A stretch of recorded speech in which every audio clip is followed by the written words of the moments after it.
There are places in this world and in the worlds we create that exist as monuments to our greatest failures. Places where the shadows are longer, where the silence speaks louder than any scream, and where the past refuses to die no matter how desperately we try to forget it.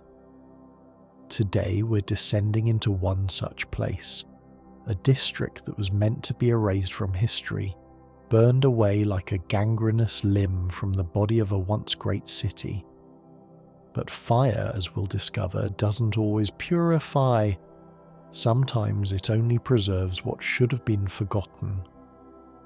Welcome to Old Yharnam, a district that stands as both tomb and testament, a place where the streets run with blood both old and new, where Gothic spires reach toward an uncaring moon, and where the beasts that were once human still prowl through ash-covered alleyways. This is a story about a city's attempt to burn away its sins, about the hunters who became what they hunted, and about one man who chose to stand guard over the damned rather than abandon them to their fate. Before we venture into those cursed streets together, I want to hear from you. Where are you listening to this from right now? Are you in your room with the lights dimmed, headphones on, immersing yourself in the dark atmosphere of Bloodborne? Are you driving through city streets of your own, maybe glancing at the Gothic architecture around you with new eyes? Or perhaps you're at the gym, getting your workout in while exploring the darkest corners of gaming lore. Drop a comment and let me know where you're joining us from today, and if you've ever played Bloodborne, tell me, did you spare Jura? Or did you cut him down? Your answer might say more about you than you think. Old Yharnam is not merely a location in From Software's masterpiece Bloodborne. It's a character unto itself, a cautionary tale written in ash and blood, a philosophical question posed through crumbling architecture and haunting enemy design. When most players first glimpse this district, usually from the heights of the Healing Church workshop, looking down at its Gothic towers and narrow streets, they see what appears to be just another area to explore, another collection of enemies to fight, another section of the game to overcome. But Old Yharnam is so much more than that. This district represents the first time the game truly shows you the cost of the Healing Church's ambitions. The first place where the line between hunter and hunted becomes not just blurred, but nearly invisible. It's where the game asks you a question it will continue to ask throughout your entire journey. What separates the human from the beast? And perhaps more importantly, does that distinction even matter anymore? The burned district sits beneath the newer sections of Yharnam like a guilty secret, a reminder of what happens when a society's search for transcendence leads instead to transformation, and not the kind anyone hoped for. The Healing Church, in its infinite wisdom and terrible pride, believed it could control the old blood, could harness its power to elevate humanity to something greater. Old Yharnam is the result of that hubris. An entire neighbourhood transformed into a hunting ground, then set ablaze when the hunters realised they were losing control. But the fire didn't end the nightmare. If anything, it only trapped it, preserved it, created a hellish amber in which the scourge would remain alive indefinitely. The beasts that once were the good citizens of Yharnam still prowl those streets, their humanity burned away but their torment eternal. And standing guard over this condemned district, preventing anyone from entering or leaving, is Jura, a former hunter of the powder kegs who has become something else entirely, something the game never quite names but that we might call a guardian or perhaps a penitent. As we explore the rise and fall of Old Yharnam together, we're going to examine not just what happened to this district, but what it means. We'll walk through the golden age when blood ministration seemed like a miracle rather than a curse. We'll witness the descent into chaos as the beast scourge took hold. We'll feel the heat of the flames as the city decided that burning was better than curing. We'll meet Jura and understand why he chose to abandon the hunt to protect the hunted. And we'll explore what From Software is really saying through this location about guilt, about memory, about the violence we inflict in the name of protection. This is a long journey we're about to undertake, over 12,000 words exploring every aspect of this forgotten district. I don't do this lightly. Old Yharnam deserves this depth of analysis because it's one of the most philosophically rich locations in all of gaming. It's a place that asks uncomfortable questions about how societies deal with problems they can't solve, about how we draw lines between acceptable and unacceptable victims, about the nature of mercy and cruelty. So dim your lights if you can, maybe light a candle or two, and follow me down into Old Yharnam, where the streets remember every scream, where the blood never dries, and where the hunt, like the fire that tried to end it, burns eternal. This is the story of a district that should not exist, but does, and in its existence tells us truths we might prefer remained forgotten. Chapter 1: Old Yharnam Before the Fall. To understand the fall, we must first understand the heights from which Old Yharnam descended. There was a time, not so long before the events of Bloodborne, when Old Yharnam wasn't old at all. It was simply Yharnam, or more accurately, it was the heart of Yharnam, a thriving district where the healing church's promises seemed to be coming true, where blood ministration appeared to be the miracle that would elevate human civilization to unprecedented heights.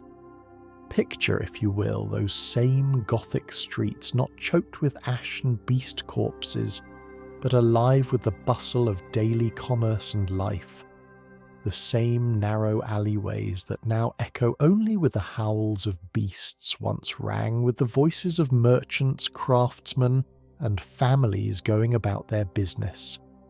The towering architecture that now seems oppressive and tomb-like was once a source of pride, monuments to Yharnam's prosperity and its special relationship with the healing church. The district's architecture tells us much about what it once was. The buildings are not simple structures, but elaborate Gothic constructions, featuring pointed arches, ribbed vaults, and flying buttresses that speak to both considerable wealth and sophisticated engineering. These weren't the homes of peasants or the poor. Old Yharnam was clearly a prosperous district, home to skilled artisans, successful merchants, and likely many of the workshops that made Yharnam famous throughout the known world. The healing church's influence was everywhere in Old Yharnam, woven into the very fabric of daily life. Blood ministration, the practice of using special blood to heal ailments and enhance human capabilities, was not just accepted here, but celebrated. The church had convinced the people that the old blood held the key to human transcendence, that through careful application of blood healing, humanity could overcome its limitations, cure any disease, and perhaps even touch the divine. And for a time, it seemed to work. Imagine being a citizen of Old Yharnam during those golden years. Your children never fell sick with the diseases that plagued other cities. When someone was injured, they could receive blood ministration and heal with miraculous speed. The elderly remained vigorous far beyond their years. The healing church's promise of a better future through blood seemed to be manifesting before everyone's eyes. The daily rhythms of Old Yharnam would have centered around the church's presence.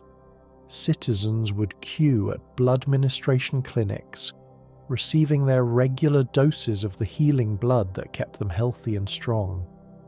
The church's ministers would walk the streets like celebrities or saviors, dispensing both literal and figurative blessing. Services at the various churches and chapels would draw crowds eager to hear about the latest discoveries regarding the blood and its properties. But the church's relationship with Old Yharnam went deeper than just medical care. The district likely served as a kind of laboratory, a place where the church could observe the long-term effects of blood ministration on a large population. The people may not have known they were subjects of an ongoing experiment, but that's precisely what they were. Every dose of blood they received was data. Every generation raised on blood, healing was evidence of its efficacy, or lack thereof. The economy of Old Yharnam would have been robust and diverse. The presence of various workshops, including the Powder Kegs workshop where Jura himself once worked, indicates that this was a centre of craft and innovation. The Powder Kegs were known for their explosive and firearm innovations, their willingness to push boundaries and try unconventional approaches to hunting. Their presence in Old Yharnam suggests a district that valued progress and wasn't afraid of bold experimentation. Other workshops would have existed here too: weaponsmiths, blood vial refiners, textile workers creating the elaborate outfits that Yharnam hunters wear, and countless other tradespeople supporting both the city's daily needs and its unique relationship with the hunt. The narrow streets we now navigate filled with beasts were once probably crowded with apprentices rushing to deliver goods, masters examining their latest creations, and customers from across Yharnam coming to acquire the finest products the city had to offer. Socially, Old Yharnam was likely structured around proximity to the healing church's power. Those families who had served the church longest or most faithfully would have enjoyed the highest status. Perhaps certain bloodlines were considered particularly compatible with blood ministration, their members recruited as church ministers or given preferential access to the rarest forms of healing blood. Over time, a whole aristocracy of blood might have merged, with Old Yharnam's social hierarchy determined by one's relationship to the church and the blood it controlled. The architecture itself reinforces this sense of hierarchy and religious devotion. The buildings grow taller and more elaborate the closer one gets to the church structures, creating a physical manifestation of spiritual and social ascension. The narrow streets and cramped quarters force citizens to look upward, toward the spires and toward heaven, a deliberate design choice that reinforces the healing church's message about transcendence and elevation. Family life in Old Yharnam would have revolved around the rhythms of blood ministration. Children would receive their first blood healing in elaborate ceremonies, perhaps similar to baptism in our world. Coming-of-age rituals might have involved receiving more potent forms of blood, marking the transition to adulthood. Marriages could have been arranged based on blood compatibility, with families consulting church records to ensure optimal matches. Education would have emphasized the history and theology of the healing church. Children would learn about the discovery of the old blood, about the church's founders and their vision, about the proper respect and reverence owed to blood in all its forms. They would be taught that their district, their very way of life, represented the pinnacle of human achievement, proof that the church's path was the correct one. But beneath this golden surface, cracks were already forming. The same blood that healed also changed those who received it. Subtle alterations in behaviour, in appetite, in temperament would have been dismissed or explained away by church authorities. Perhaps some citizens felt increasingly aggressive or experienced strange dreams. Maybe others found themselves drawn to the hunt, to violence, in ways they couldn't quite explain or control. The healing church, aware of these side effects, likely conducted experiments to refine blood ministration, to find the perfect balance that would provide benefits without drawbacks. Old Yharnam, with its large population of regular blood recipients, was the perfect place for such research.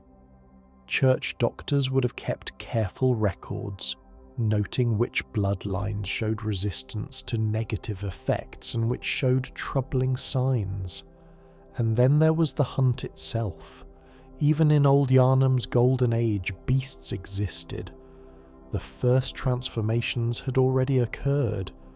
People who took too much blood, or whose bodies reacted poorly to it, who transformed into creatures that were no longer quite human. The hunt was established to deal with these aberrations, to keep the streets safe. Citizens of Old Yharnam would have grown accustomed to the sounds of hunting at night, to seeing hunters in their distinctive garb moving through the streets with purpose. Perhaps they even took pride in it. Their district produced some of the finest hunters, after all. The powder kegs, with their innovative weapons and fearless approach, were famous throughout Yharnam. To be a hunter from Old Yharnam meant something. It meant you were on the front lines of humanity's struggle to master the blood, to achieve transcendence without succumbing to the beast within. But the beasts were becoming more frequent. The intervals between hunts were growing shorter. More and more citizens were showing signs of the scourge, and the healing church's explanations were becoming less convincing. They blamed individual weakness, moral failing, insufficient faith. They never suggested that the blood itself might be the problem, that their grand experiment might be fundamentally flawed. This was Old Yharnam at its height, a district proud, prosperous, and devoted to the healing church's vision. Its citizens believed they were the vanguard of a new age of humanity. They had no idea they were actually the first casualties of a disaster that would consume their entire district and leave it a burned-out shell, a monument to hubris and horror. The Golden Age was ending, though they couldn't yet see it. The beast scourge was about to transform from a manageable problem into an unstoppable plague. Chapter 2: The Scourge of Beasts. The transformation of Old Yharnam from thriving district to nightmare hellscape didn't happen overnight, but when it came fast. The beast scourge that would eventually consume the entire district began as isolated incidents, anomalies that could be explained away or handled quietly. But like a fire smouldering beneath the floorboards, the scourge was always going to burst into devastating flame. It was only a matter of when. The first signs were subtle, easily dismissed. A merchant who became unusually aggressive with customers, displaying teeth that seemed just slightly too long, canines that had sharpened overnight.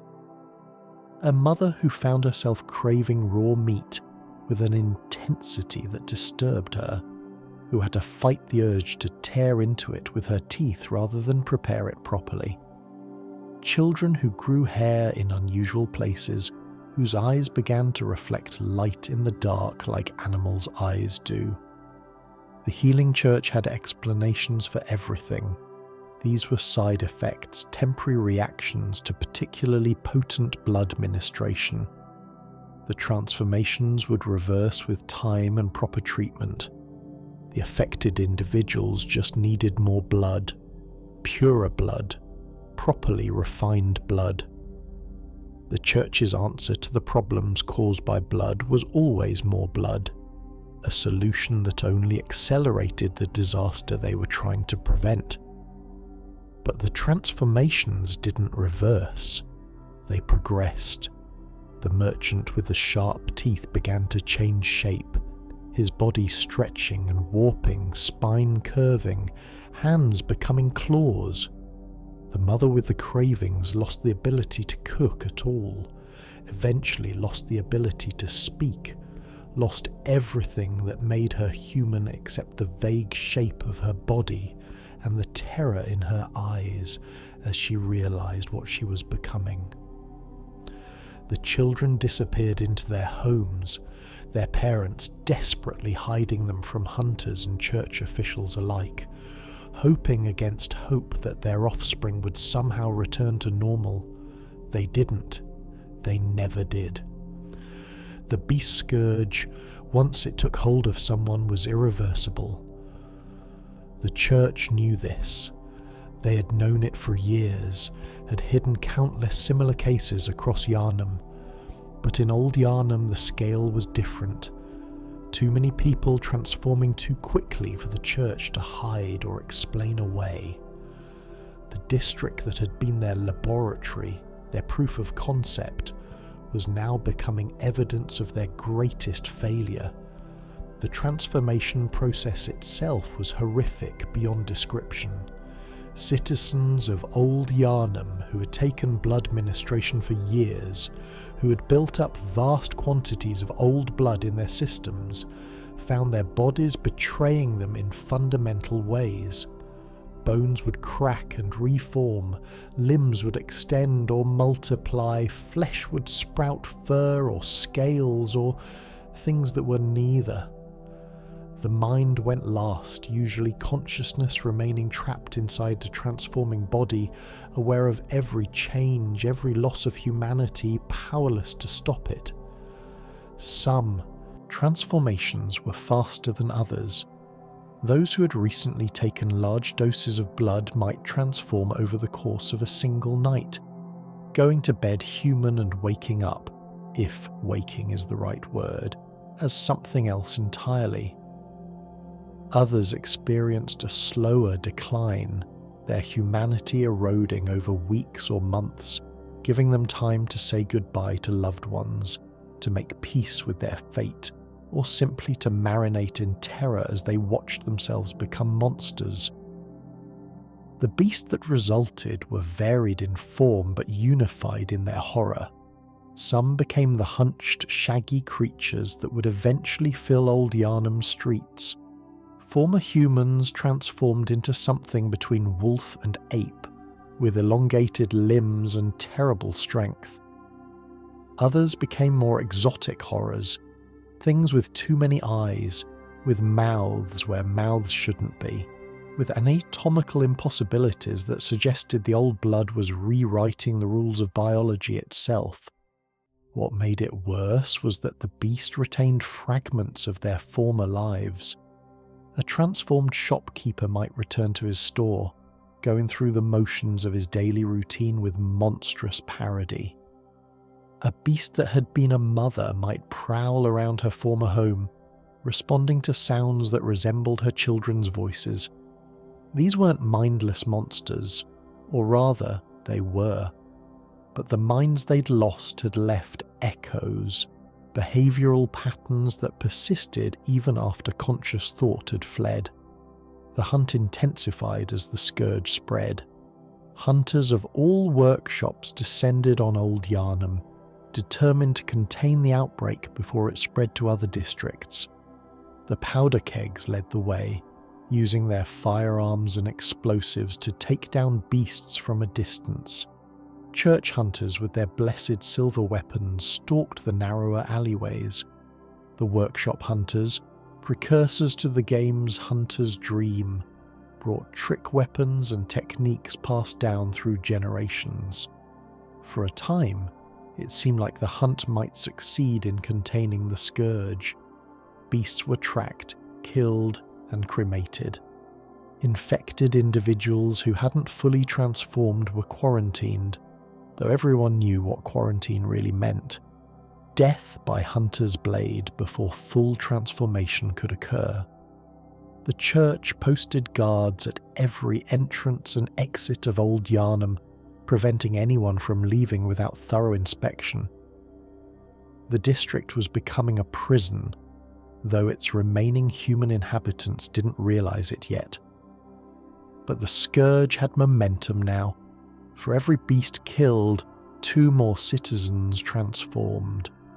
The blood ministration that was supposed to cure the scourge only accelerated it.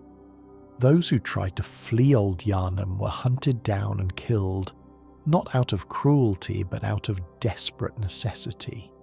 If the scourge reached Yharnam's other districts, the entire city might fall. Old Yharnam had to be contained at any cost. The psychological impact on the district's remaining human population was catastrophic. Imagine living in a place where your neighbours, your friends, your family members could transform into monsters at any moment, where the people you loved might become things you needed to kill or be killed by, where the very substance that had once been seen as miraculous was now revealed as poison, but stopping its use meant immediate transformation. The blood had made them dependent, and withdrawal itself could trigger the change. Trust evaporated. Families turned on each other, killing relatives at the first sign of transformation rather than risk being killed themselves. Neighbours reported neighbours to the hunters, sometimes truthfully, sometimes out of paranoia or old grudges. The social fabric that had held Old Yharnam together unravelled completely. The district became a war zone with no clear sides. Everyone was potentially enemy, everyone was potentially victim. The Healing Church's response was to increase the number of hunters and to experiment with new forms of blood healing that might reverse the scourge. They brought in their finest blood ministers, their most learned scholars of the old blood. They performed experiments on still living beasts, trying to understand the transformation process. They dissected the partially transformed, looking for the point of no return. They learned much, none of it helped. Because the fundamental truth, which the church refused to accept, was that the old blood itself was the problem. There was no safe dose, no pure refinement, no technique of administration that would provide benefits without risk. The blood wanted to transform those who took it. That was its nature. The church had spent decades trying to master something that could never be mastered, only temporarily negotiated with, and now the bill was coming due. Jura, who would later become the guardian of Old Yharnam, witnessed all of this firsthand. As a powder keg hunter, he was on the front lines of the disaster. He killed beasts by the dozen, by the 100. He watched his fellow citizens transform. He saw children become monsters. He participated in the clearing of infected homes, which meant killing entire families to prevent the spread. And somewhere during those blood-soaked nights, something changed in him.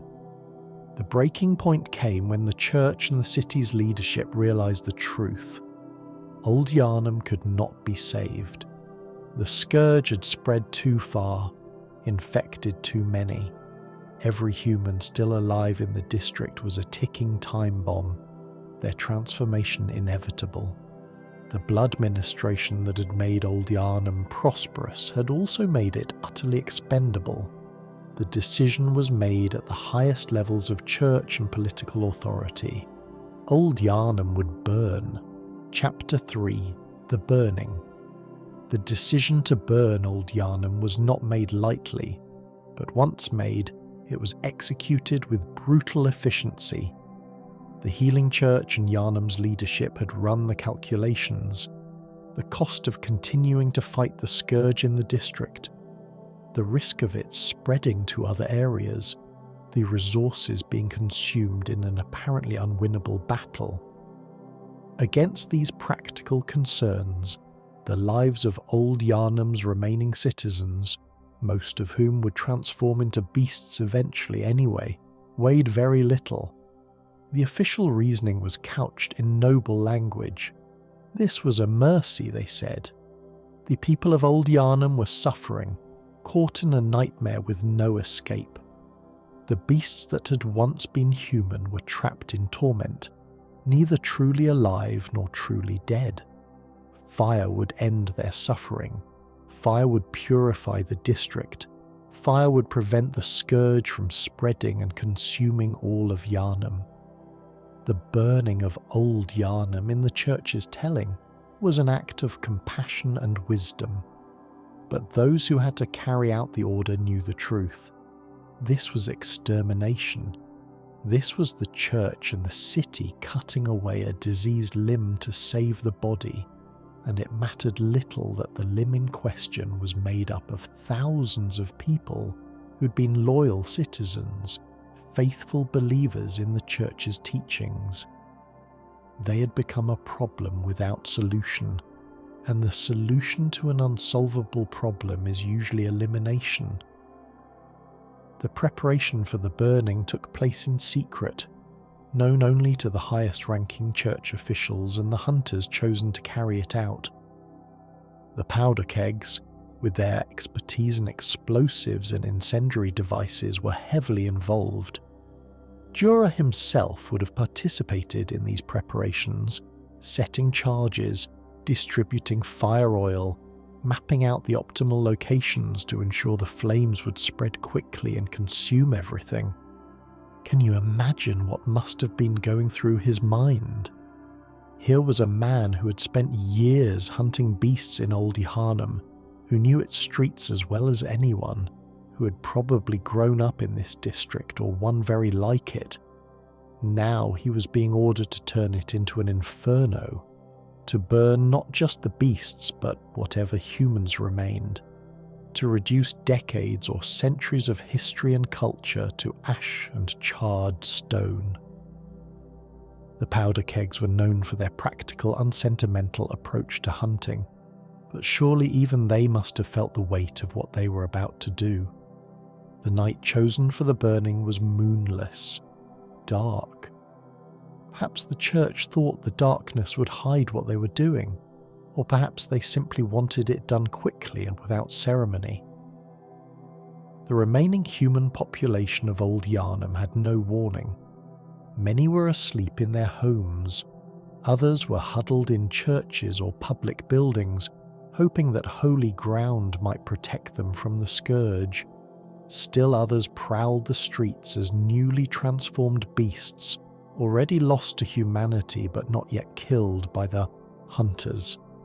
The fires were lit simultaneously at dozens of points throughout the district. The powder kegs had done their work well. The flames caught immediately, spreading with unnatural speed through streets soaked in fire oil. Within minutes, Old Yharnam was an inferno. The Gothic architecture that had been the district's pride became its doom. The narrow streets created wind tunnels that fed the flames.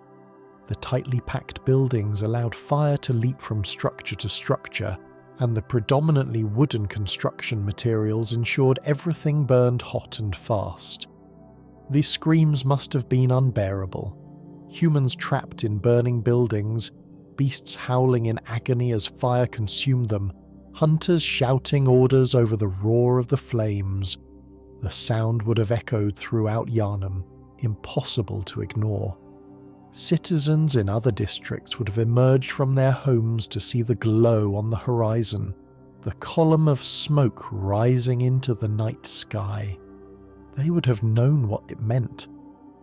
Old Yharnam, their sister district, was being erased.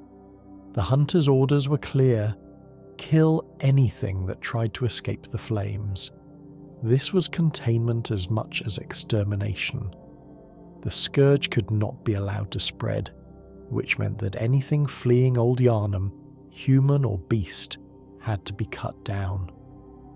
Hunters formed a perimeter around the district, their weapons ready, their faces grim. When survivors did emerge from the flames, burned and desperate, the hunters killed them. They had their orders, they followed them. Jura was there, on that perimeter, killing the fleeing survivors. He would later describe them as victims rather than beasts or threats. This perspective, seeing the transformed citizens of Old Yharnam as victims rather than monsters would define his later philosophy, but it must have begun during the burning. Each person or beast he killed as they tried to escape the flames was someone he might have known, someone he might have spoken with, someone who'd been his neighbour or friend before the scourge took them. The burning continued through the night and into the next day. The fires were deliberately maintained, with hunters adding more fire oil to areas that weren't burning hot enough, using explosives to bring down structures that had somehow remained standing. The church wanted absolute destruction, wanted to ensure that nothing of Old Yharnam remained that could harbour the scourge. By the time the flames finally began to die down, the district had been reduced to smouldering ruins. But fire, as it turned out, was not the perfect solution the church had hoped for. Yharnam's Gothic architecture was built to last, constructed of stone and iron as much as wood. The basic structure of the district survived the flames. The towers remained standing, the stone foundations endured, the narrow streets maintained their shape beneath layers of ash. Old Yharnam had been gutted but not eliminated, scorched but not erased. More troubling was the survival of many beasts. The larger, stronger creatures had been able to find shelter in stone basements or underground passages, places where the fire couldn't reach. Others had burrowed into rubble or taken refuge in areas that happened to burn less intensely.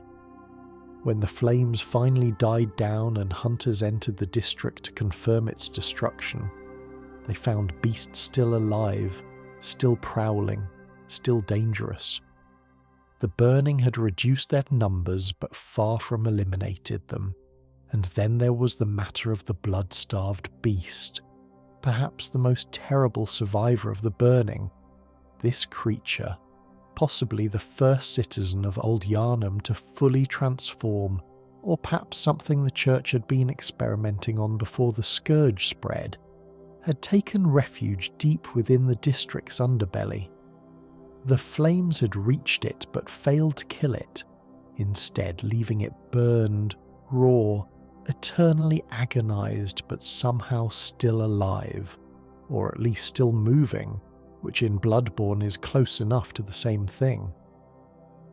The Healing Church's response to these survivors was to classify Old Yharnam as a forbidden zone. The entrances to the district were sealed or heavily guarded. Warning signs were posted. Citizens of Yharnam were told in no uncertain terms that entering Old Yharnam meant death, either from the beasts within or from the hunters guarding the perimeter.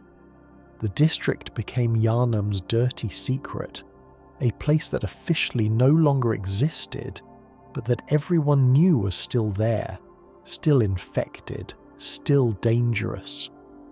Hunters continued to patrol the borders of Old Yharnam, but they stopped trying to completely clear the district. It became a sort of quarantine zone, a place where the scourge was contained rather than cured. The church seemed to hope that eventually the beast within would simply die off, that time and isolation would accomplish what fire had failed to do. They were wrong. The beasts endured, surviving on rats and each other, and perhaps on something else, some quality of the old blood that allowed them to persist far beyond what should have been possible. The aftermath of the burning was traumatic for all of Yharnam. The other districts had been forced to watch as one of their own was destroyed. They had heard the screams, seen the flames, known that it could have been them. The Healing Church's authority was simultaneously strengthened and weakened. Strengthened because they had shown they would do whatever was necessary to protect Yharnam. Weakened because they had also shown that their great project of blood ministration had failed catastrophically. For the hunters who participated in the burning, the psychological cost was immense. They had become executioners on a massive scale, killers of not just beasts but humans, destroyers of not just lives but an entire community. Many struggled with what they had done. Some sought solace in blood echoes and frenzied hunting, trying to drown their guilt in violence. Others withdrew from the hunt entirely, unable to continue after what they'd been party to. And Jura went back to Old Yharnam, not immediately perhaps, but eventually. He returned to the district he had helped destroy, climbed to the top of a tower that overlooked the ruins, and set himself up as its guardian. No one would be allowed in, he decided. No one would be allowed to hunt the beast that remained. He would protect them, these victims of the church's hubris and the city's fear. He would stand watch over Old Yharnam forever if necessary, a one-man barrier between the burned district and those who would disturb it further. The burning of Old Yharnam was meant to be an ending, but it was actually a beginning. The beginning of Jura's vigil. The beginning of Old Yharnam's transformation from neighbourhood to monument. The beginning of Yharnam's long decline into the nightmare we explore in the game. The flames were supposed to purify, but they only sanctified the tragedy, turned it into something permanent and unchangeable. Old Yharnam had become a scar on Yharnam's face, a reminder that some sins can't be burned away. Chapter 4, Jura the Hunter. Standing atop his tower, Gatling gun loaded and ready, scanning the approaches to Old Yharnam for any who would dare enter the district under his watch. Jura is one of Bloodborne's most fascinating and morally complex characters. He's a man who has switched sides in a war that most people don't even realise has sides, who has gone from hunter of beasts to their guardian, from servant of the healing church's agenda to its most visible dissenter. Understanding Jura means understanding the heart of what Bloodborne is trying to say about violence, victimhood, and the lines we draw between the human and the monstrous. Jura was once a hunter of the powder kegs, one of the workshop leagues that existed before the hunter's dream came into being. The powder kegs were known for their unconventional approaches, their love of firearms and explosives, their willingness to use overwhelming force where other hunters preferred elegance. They were practical hunters, unsentimental, the kind of men who saw hunting as a job to be done efficiently rather than an art to be perfected or a calling to be revered. This background makes Jura's transformation all the more remarkable. Here was a man trained to see beasts as problems to be solved with bullets and bombs, who participated in some of the most brutal hunting operations in Yharnam's history, who helped to burn an entire district to the ground. What could turn such a person into a protector of the very creatures he once hunted? The answer lies in what Jura saw during the burning and its aftermath. When you speak to him in the game, if you approach peacefully rather than fighting your way to his position, he tells you that the beasts of Old Yharnam are victims of their own beastly idiocy, but victims nonetheless.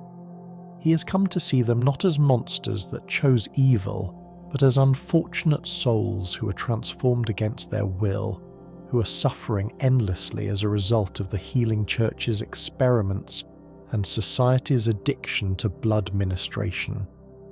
This perspective represents a radical departure from the standard hunter's view.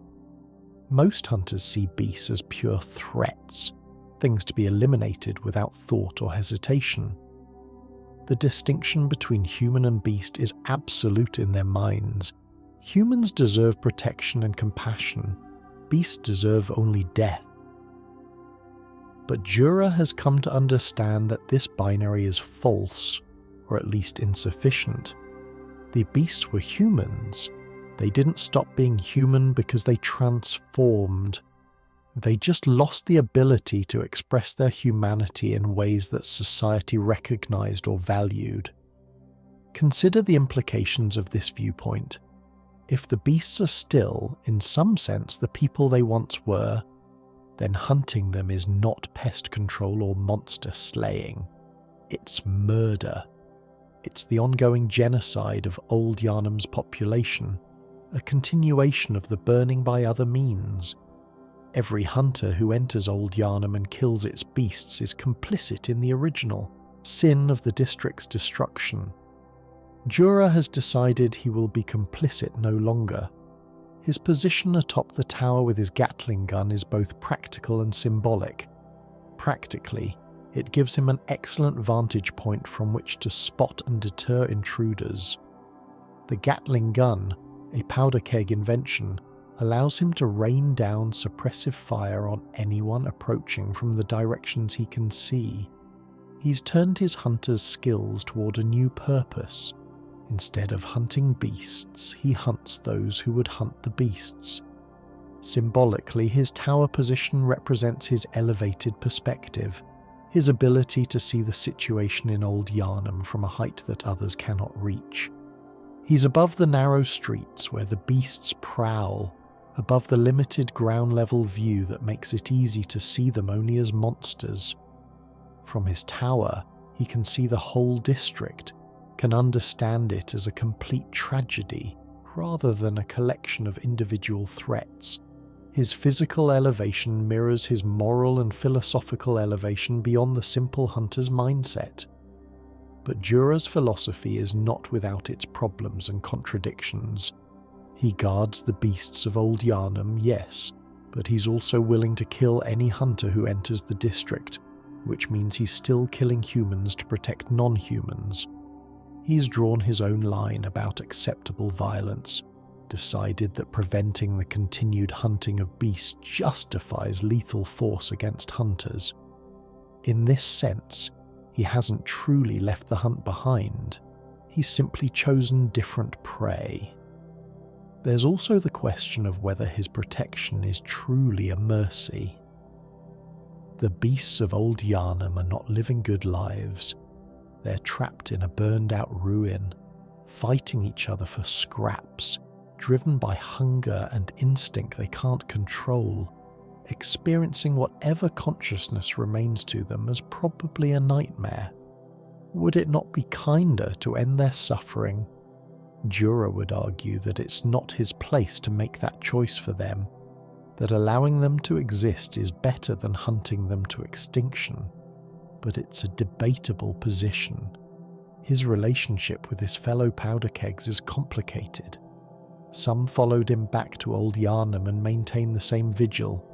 If you fight your way to Jura's tower, you'll find other hunters there, his companions in this strange mission. But most of his former comrades likely see him as a traitor, someone who abandoned the hunt and turned his weapons against his fellow hunters.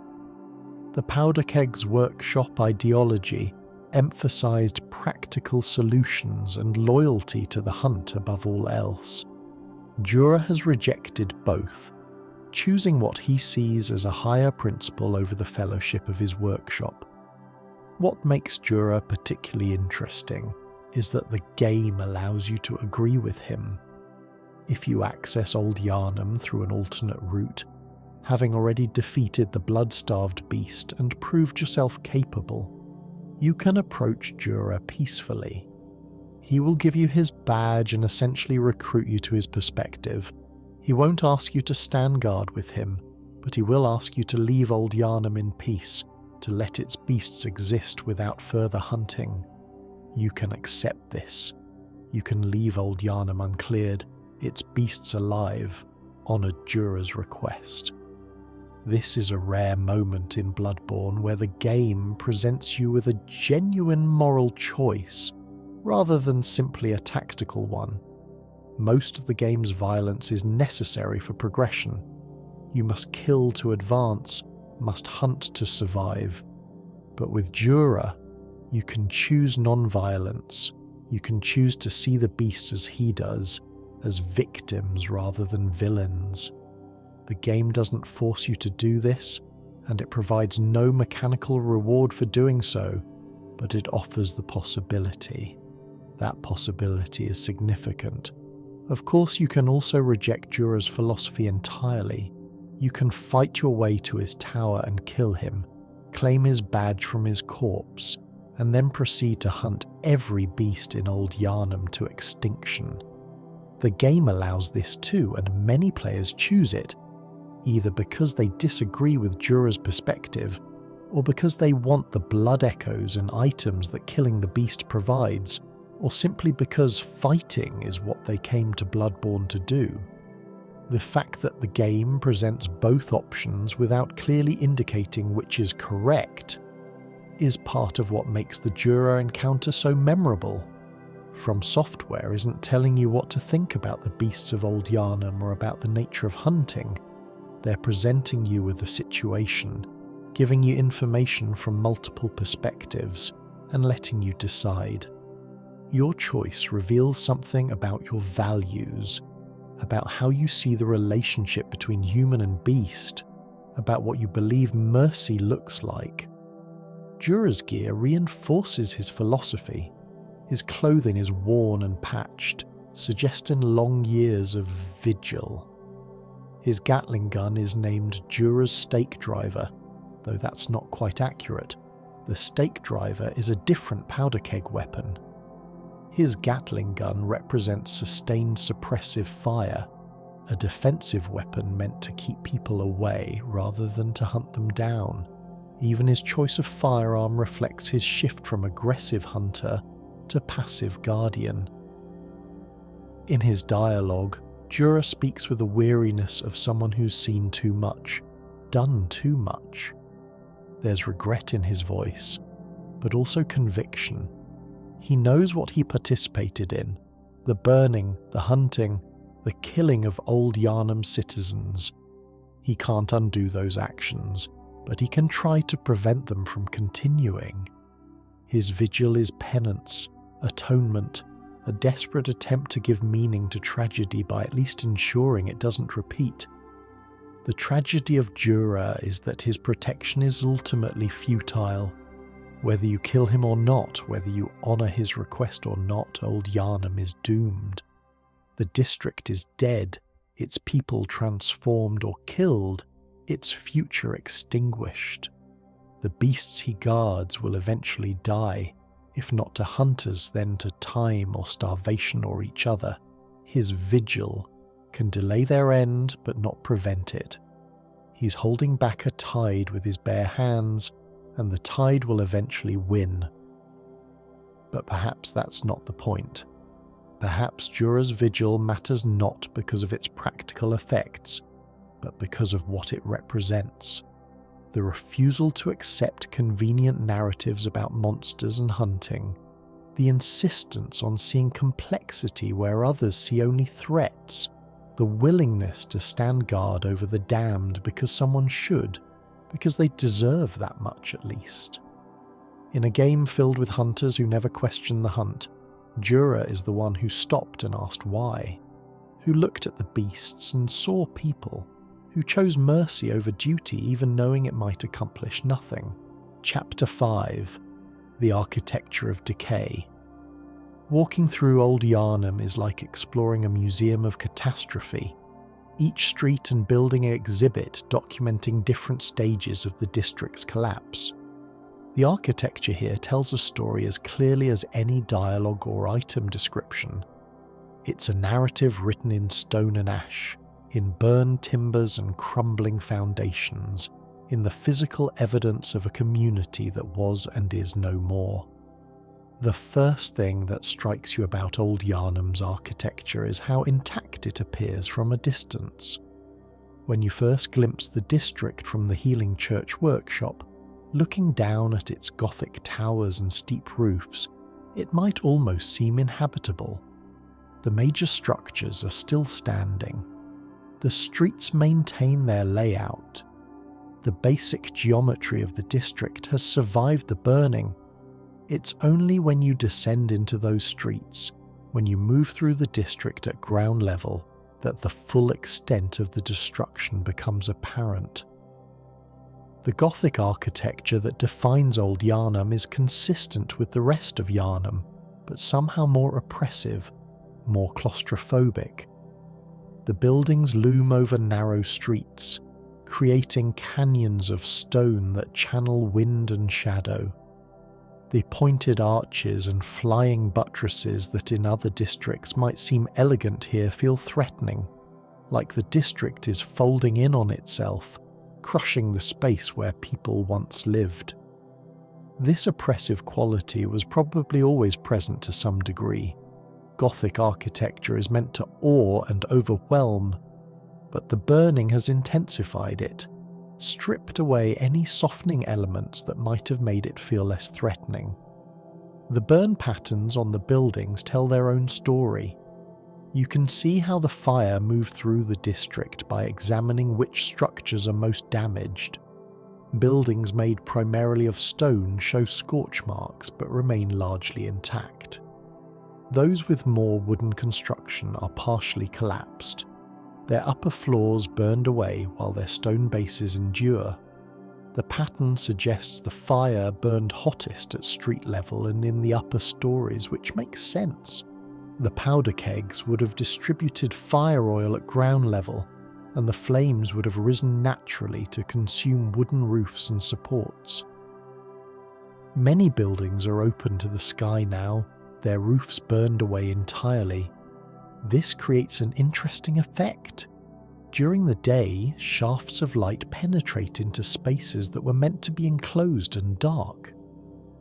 During the night, the moonlight that features so prominently in Bloodborne's narrative reaches areas it never could have before.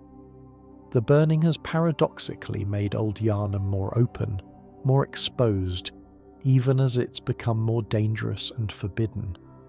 The narrow streets of Old Yharnam are perhaps its most distinctive architectural feature.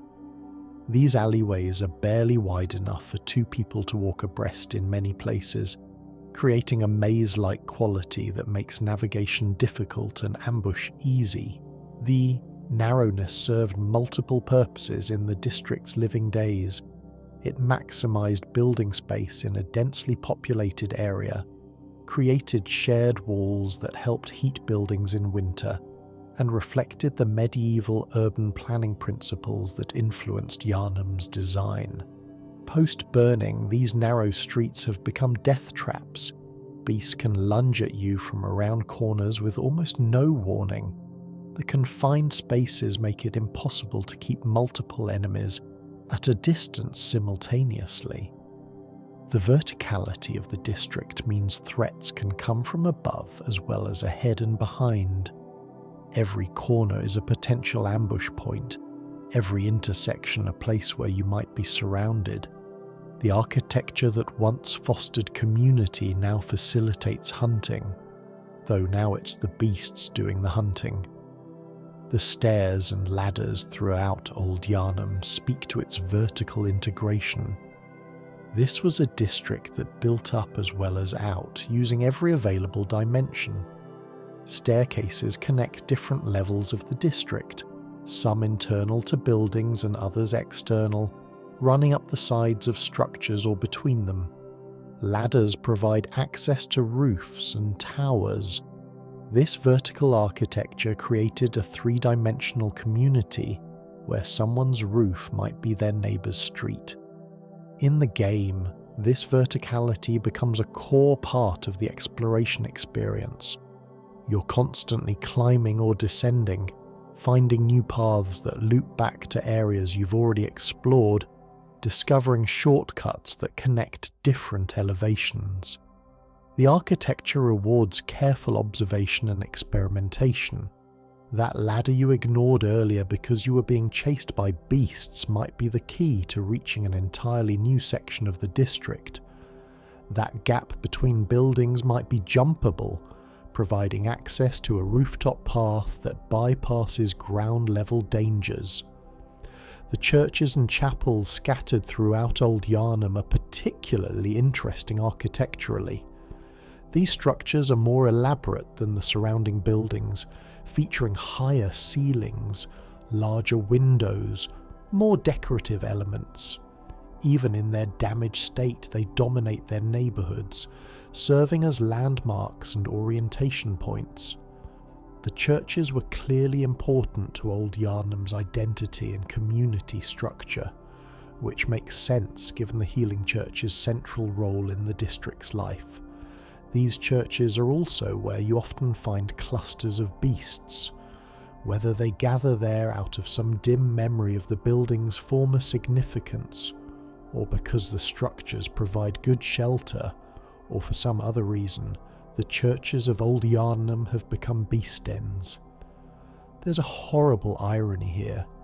These buildings dedicated to the healing church, to the institution that promoted the blood ministration that caused the scourge, now house the victims of that scourge. The churches have become monuments to the church's failure. The material culture visible in Old Yharnam's architecture provides insight into the district's former prosperity. The quality of stonework is high, featuring dressed stone blocks fitted together with considerable skill. The decorative elements, even damaged, show craftsmanship: carved faces on keystones, decorative buttresses, ornamental ironwork on balconies and gates. This was not a poor district. The citizens of Old Yharnam had money to spend on buildings that were not just functional, but beautiful. The presence of multiple workshops adds another layer to the architectural narrative. These structures are identifiable by their larger ground floors to accommodate forges and work areas, their chimneys for venting smoke from industrial processes, and their reinforced construction to handle the vibrations and heat of manufacturing. The powder kegs workshop where Jura makes his stand is the most prominent, but there would have been others: weaponsmithies, textile workshops, maybe alchemical laboratories supporting the healing church's blood research. The ash that covers everything in Old Yharnam is its own kind of architectural element. It's accumulated on every horizontal surface: windowsills, steps, roofs, streets. In some areas it's inches thick, muffling footsteps and providing evidence of how long the district has lain undisturbed. The ash is what remains of Old Yharnam's organic materials, its wooden furniture, its paper documents, its textile goods, its people. Everything that could burn has burned, and what couldn't burn is covered in the remains of what did. Water features appear throughout Old Yharnam, which is somewhat surprising in a burned district. Aqueducts channel water through the area, fountains still function in some plazas, and puddles collect in low areas. These water systems suggest sophisticated civil engineering and also provide a gameplay element. You can lead enemies through water to slow them or create environmental obstacles. The persistence of working water systems so long after the district's destruction speaks to the quality of Yharnam's infrastructure. The hidden passages and secret areas throughout Old Yharnam reveal that the district had its mysteries even before the burning. False walls, concealed doors, passages behind bookshelves. These secrets suggest a culture that valued privacy and protection, that had things to hide even in seemingly normal times. Some of these secrets might have been escape routes for when the hunt turned violent. Others might have been connected to the healing church's experimental work.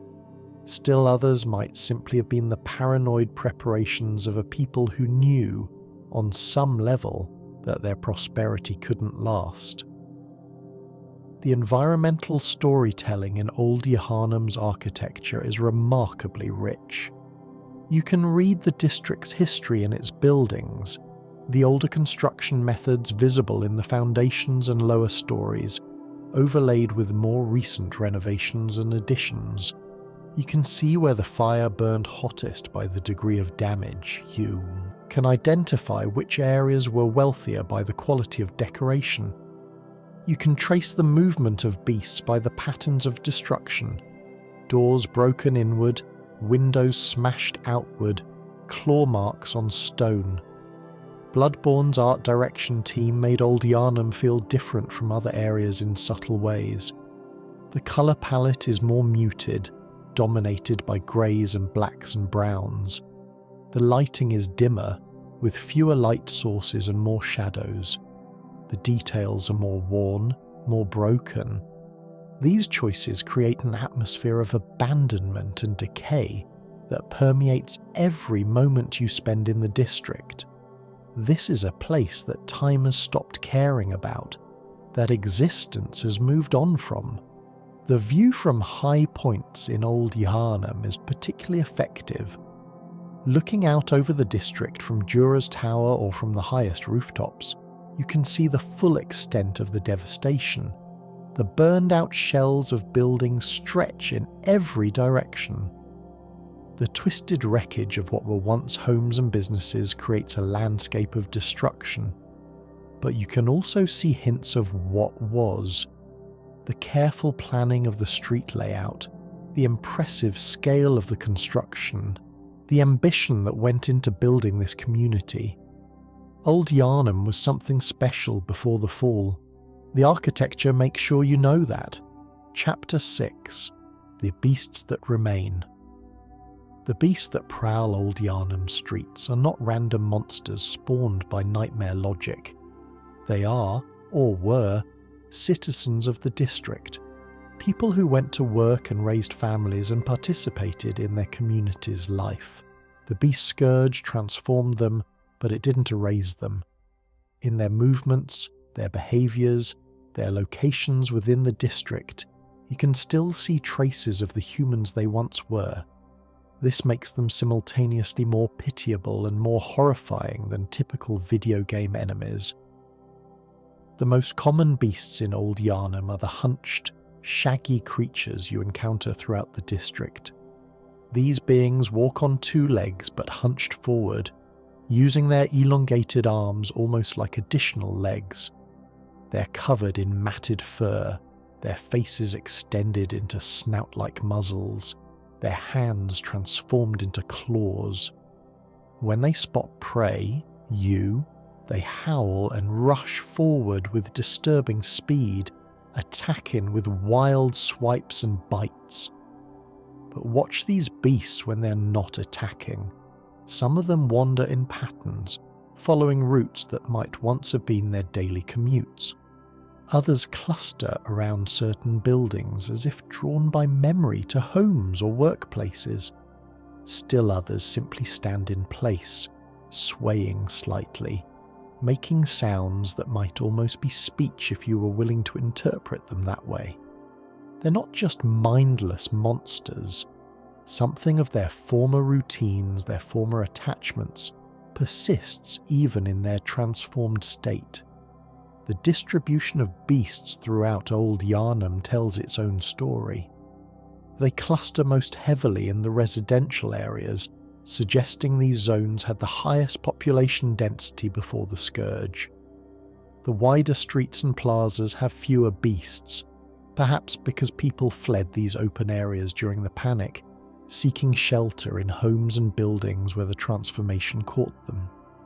The churches have beast populations too, indicating that some citizens sought sanctuary in holy spaces when the scourge became undeniable. Some beasts carry weapons, which is particularly disturbing.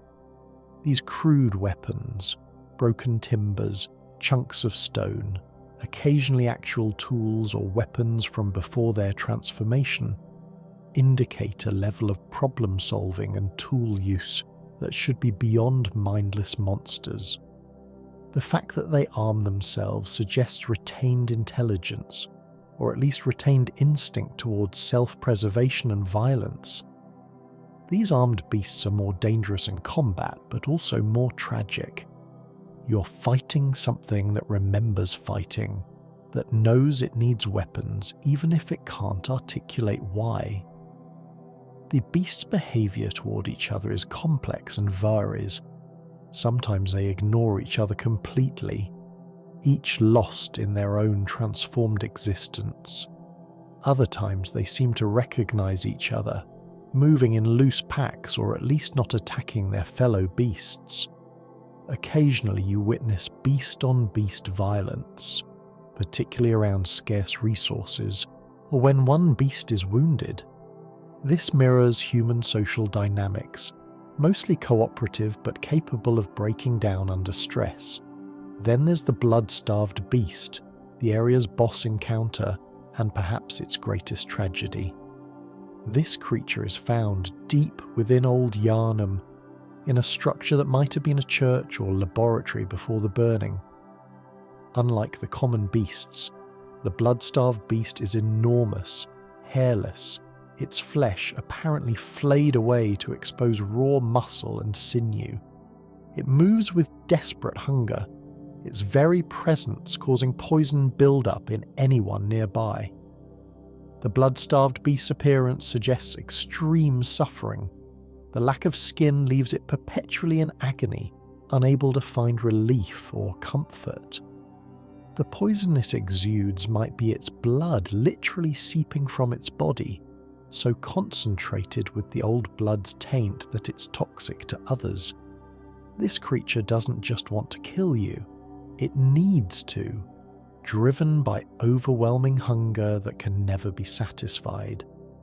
In life, it might have been Old Yharnam's first victim of the scourge, or perhaps a subject of healing church experiments that went catastrophically wrong. What makes the blood-starved beast encounter particularly effective is its desperation. This isn't a monster guarding treasure or blocking a path out of malice. It's a suffering creature that attacks out of compulsion, driven by needs it can't articulate or control. When you finally defeat it, there's little sense of triumph, just the relief of having ended something's torment, even if that ending required violence. The variety of beast forms in Old Yharnam, while less than in some other areas, still indicates that the transformation affected people differently. Most became the standard hunched beasts, but some are larger, some smaller, some more or less aggressive. These variations might reflect differences in blood ministration doses, genetic factors, or simply random chance in how the scourge manifested. The diversity reinforces that these were individuals, not a monolithic mass. Beast behavior toward the player is consistently hostile, but the flavor of that hostility varies. Some beasts attack immediately upon sighting you, as if you trigger an overwhelming predatory response. Others seem more defensive, attacking only when you enter their immediate territory. A few appear to be fleeing rather than attacking, though they'll strike if cornered. This range of behaviors suggests different levels of retained personality or different positions in whatever social hierarchy the beasts have established. The beast's sensory abilities are heightened compared to humans. They can detect you from considerable distances, particularly if you're injured and bleeding. They react to sound as well as sight, making stealth difficult. Some seem to have better night vision, while others rely more on smell. These enhanced senses are probably side effects of the transformation. The old blood changed their bodies in ways that improved certain capabilities while destroying others. Interestingly, the beasts don't seem to age or require much sustenance. The burning of Old Yharnam occurred years before the game's events, yet the beasts persist. They survive on rats and each other when necessary, but they don't die of starvation or natural causes. This unnatural longevity is another curse of the transformation. They're trapped in beast form not just for a human lifetime but indefinitely, unable to die from anything but violence or catastrophic injury. The sounds the beasts make are deeply unsettling because they're almost human. The howls have a quality that suggests vocal cords not quite designed for the sounds they're making. The snarls sometimes contain what might be syllables. The sounds of their movement, heavy breathing, the scrape of claws on stone, the rustle of their matted fur, all have a weight and presence that makes them feel real and immediate. The audio design reinforces that these aren't supernatural beings but transformed humans. Some beasts in Old Yharnam appear to be praying or performing rituals, their movement suggesting retained religious behaviour, even though the consciousness to understand that behaviour is gone. You might encounter a beast kneeling before an altar, or moving in circles in a way that mimics a ceremonial dance. These moments are heartbreaking because they show how thoroughly the transformation has trapped its victims, unable to be human but unable to fully escape humanity either. The relationship between the beasts and the environment is also telling. They've adapted to living in the ruins, using damaged buildings for shelter, navigating the district's vertical layout with ease. They understand the terrain in a way that suggests memory. They know where the shortcuts are, where dangers lie, where resources can be found. Old Yharnam is their home still, even in its destroyed state. They're as much a part of the architecture now as the stone and ash.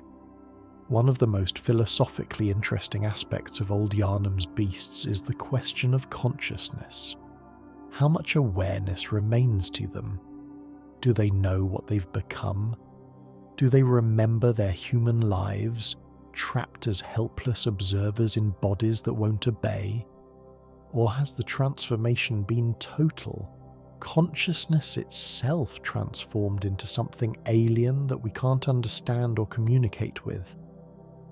The game deliberately leaves this ambiguous, allowing players to project their own interpretations onto the beast's behaviour.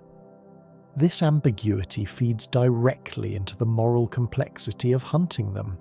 If they're completely gone, if nothing human remains, then killing them is mercy or at least pest control. But if some awareness persists, if they're trapped, and suffering in forms they didn't choose, then killing them is still mercy but of a more complicated kind. And if they've transformed into something new, neither fully human nor fully beast but something else, then killing them might be a kind of genocide, the destruction of a new form of existence simply because it frightens us. The beasts of Old Yharnam are victims of the healing church's hubris, of society's addiction to blood ministration, of the human desire for transcendence without cost. They didn't choose transformation. They were faithful citizens who trusted the church and followed the rules and did what they were told, and their reward was to become monsters, to be burned in their homes, to be hunted for sport or safety.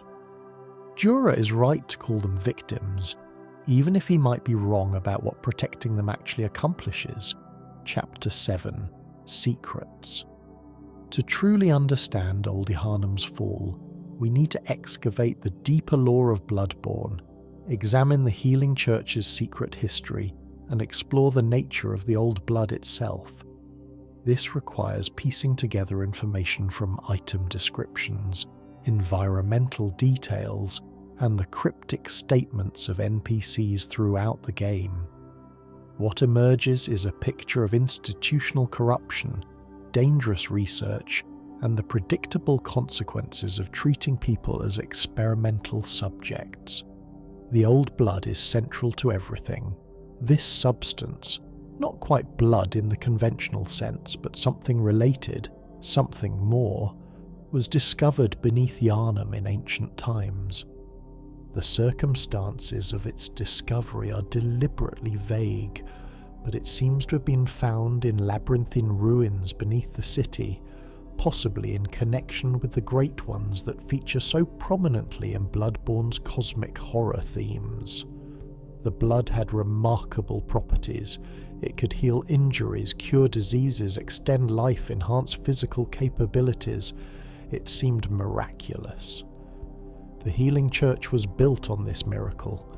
The church positioned itself as the sole legitimate administrator of blood healing, the only institution with the knowledge and authority to determine who received blood ministration and in what doses. This monopoly made the church incredibly powerful. Effectively, every citizen of Yharnam depended on the church for healthcare, which translated into political and economic control as well as religious authority. But the church knew from early on that the old blood had side effects. The earliest experiments with blood ministration must have revealed the potential for transformation, the beast scourge that would eventually consume Old Yharnam. Rather than abandoning blood healing or even being completely honest about the risks, the church chose to manage the problem, to conduct research aimed at finding a safe dose or a pure refinement that would provide benefits without risks. Old Yharnam became the church's largest live experiment. The district's enthusiastic adoption of blood ministration, its dense population, its proximity to church facilities, all of this made it ideal for observing long-term effects of regular blood healing. The citizens believed they were receiving miracle cures. They had no idea they were subjects in an ongoing study, that every dose was recorded, that their children's development was being monitored, that church researchers were taking careful notes on who showed signs of the scourge and why. The item descriptions in Bloodborne hint at this experimental relationship.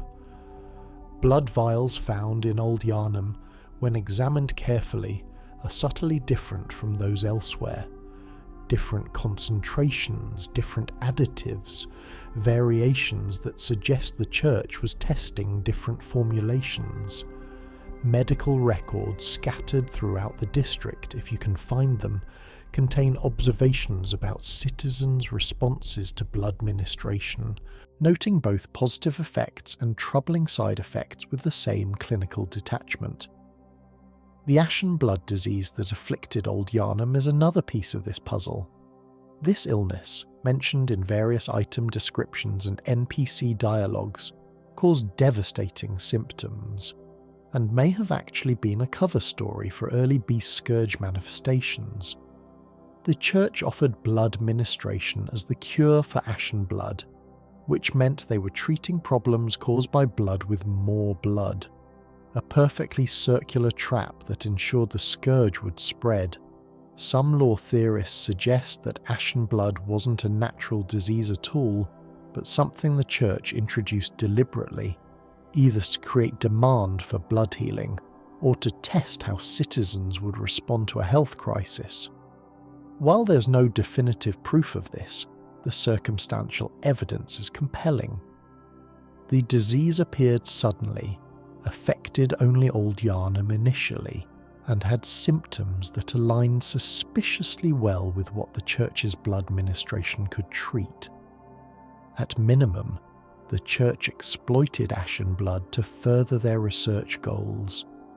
The blood-starved beast at the heart of Old Yharnam might be connected to these experiments. Some item descriptions suggest it was an early victim of the scourge, possibly even the first person in Old Yharnam to fully transform. Others hint that it might have been a church researcher who experimented on themselves, seeking to achieve transformation deliberately to study it from the inside. Whatever its origin, the blood-starved beast was clearly important enough that the church kept it confined rather than destroying it, even after it became obvious how dangerous it was. The beast's poison ability might be related to its blood being hyper-concentrated with the old blood, so saturated that it becomes toxic to others. This would make sense if the beast had been a subject of experiments aimed at determining maximum tolerable blood doses. The researchers would have kept increasing the dosage, observing the effects until transformation occurred. The resulting creature would be a walking testament to the dangers of excessive blood ministration. but also potentially valuable research material. The Healing Church's internal politics complicate this picture further. Not everyone in the church was equally complicit in what happened to Old Yharnam. Different factions had different agendas. Some genuinely believed they were helping humanity ascend. Others were more cynically focused on maintaining power. Still others were purely interested in the intellectual puzzle of the old blood and its properties. These factions competed for resources and influence, which meant Old Yharnam was probably caught in the middle of various church power struggles. The decision to burn Old Yharnam likely reflected a faction winning an internal church debate. The faction that wanted to continue research on the scourge, to keep studying beast transformation in controlled conditions, lost to the faction that considered Old Yharnam a failed experiment that needed to be contained and concealed. The burning was about damage control, destroying evidence, eliminating witnesses, preventing other districts from learning the full truth about blood ministration's dangers. But of course, burning the district didn't destroy all the evidence. The beasts survived, the buildings survived, the memories survived in those like Jura who participated in the burning. You can't erase atrocity with fire. You can only add ash to blood, creating a mixture that never washes away. The connection between Old Yharnam and other areas of Bloodborne deepens the lore implications. The Forbidden Woods, another area where beast scourge runs rampant, has ties to Old Yharnam through blood research. The Healing Church was conducting similar experiments there, possibly at the same time, possibly as a backup in case Old Yharnam's experiments failed, which they did. The fact that the church had multiple sites of human experimentation indicates the scale of their research program. Cathedral Ward, the church's seat of power, has its own connections to Old Yharnam. The two districts are physically connected through various passages and paths, though most are now sealed or heavily guarded. Before the burning, citizens of Old Yharnam would have regularly travelled to Cathedral Ward for major church services or to conduct business with church officials.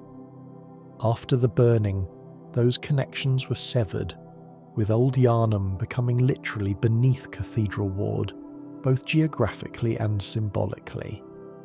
The Hunter's Dream, the supernatural safe haven that supports the game's protagonist, might also connect to Old Yharnam's tragedy. The dream seems to have been created by the Great Ones, but it requires human sacrifice to maintain. Hunters who die in the dream but continue hunting eternally, trapped in a cycle they can't escape. Some theorists suggest that the blood used to sustain the dream comes from Old Yharnam's population, that the district's citizens were sacrificed not just to their own transformations, but to fuel the very system meant to hunt them. This would create a horrible symmetry. Old Yharnam's citizens, transformed into beasts, are hunted by those empowered by blood derived from Old Yharnam itself. The victims fuel the mechanism of their own destruction.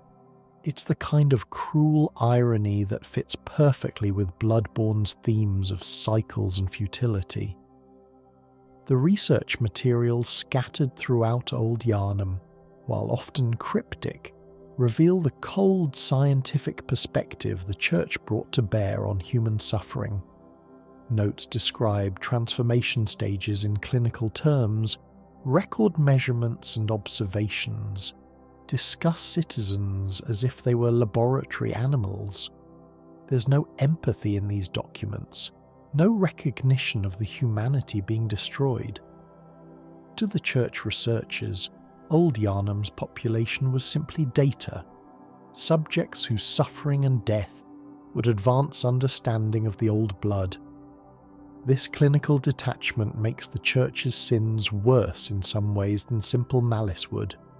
If they'd transformed Old Yharnam out of hatred, it would be evil but comprehensible. but they did it out of curiosity, out of a desire for knowledge and advancement, out of a belief that the sacrifice of one district was acceptable if it led to greater understanding. They treated human experimentation as simply another tool in their research arsenal, necessary and justifiable. The long-term implications of Old Yharnam's fate reverberate throughout Bloodborne. The burning didn't end the beast scourge, but demonstrated that the Church would destroy entire communities to protect its secrets. This likely created paranoia in other districts. Citizens who noticed scourge symptoms would hide them rather than seek church treatment, knowing what treatment might lead to. This accelerated the scourge's spread by preventing early intervention, creating exactly the nightmare scenario the Church had hoped to avoid. The secrets buried in Old Yharnam, about the Old Blood's true nature, about the Church's experimentation, about the inevitability of transformation for those who use blood ministration regularly, are secrets the Church desperately wants to remain buried. Every hunter who enters Old Yharnam is a potential threat to that secrecy, which is why the Church supports the prohibition on entering the district. Better to leave the beasts and the ruins undisturbed than risk someone discovering evidence of the Church's crimes. But secrets have a way of emerging. The player character discovers much of the truth by exploring Old Yharnam, piecing together the story from environmental clues and item descriptions. Jura, in his way, preserves the truth by refusing to let people forget what happened. The beasts themselves are evidence that can't be destroyed. Old Yharnam stands as a testament to the Healing Church's greatest failure, and no amount of fire or forbiddance can change that. Chapter 8. The Player's Journey Through Old Yharnam. For the player experiencing Bloodborne for the first time, Old Yharnam represents a significant escalation in challenge and atmosphere. This is where the game stops being relatively linear and opens up, offering multiple paths and approaches. It's where the moral complexity of the hunt first becomes explicit through the encounter with Jura, and it's where the game's gothic horror truly comes into its own, with environment and enemy design working together to create something deeply unsettling. Most players enter Old Yharnam from above, descending from the Healing Church workshop after defeating the cleric beast, or finding an alternate route. This approach gives you that first devastating view of the district spread out below. The burned buildings, the narrow streets, the tower where Jura keeps his vigil. You can see beasts moving in the streets if you look carefully, tiny figures at this distance but numerous enough to convey the scale of the infestation. Then comes the first Gatling gun volley. Jura opens fire as soon as you approach Old Yharnam, forcing you into cover and making it immediately clear that this district is forbidden. The suppressive fire is heavy enough to kill you quickly if you ignore it, teaching you to respect the danger before you've even entered the district proper. It's an effective introduction to Jura as an obstacle and to Old Yharnam as a place where you're not welcome. The initial descent into the district involves careful movement from cover to cover, timing your advances between Gatling gun bursts. This creates tension before you've even encountered your first beast, establishing Old Yharnam as hostile territory. You're being hunted before you start hunting, a role reversal that becomes thematically important as you learn more about Jura's philosophy. Once you're deeper into the district and out of Jura's line of fire, the real exploration begins. Old Yharnam's layout is complex and interconnected, with multiple paths to most destinations and numerous secrets to discover. The narrow streets force you into close quarters, combat with the beasts, making every encounter dangerous. The verticality means you need to be aware of threats from above, Beasts can drop onto you from rooftops or attack from higher elevations. The atmosphere during this exploration is masterfully crafted.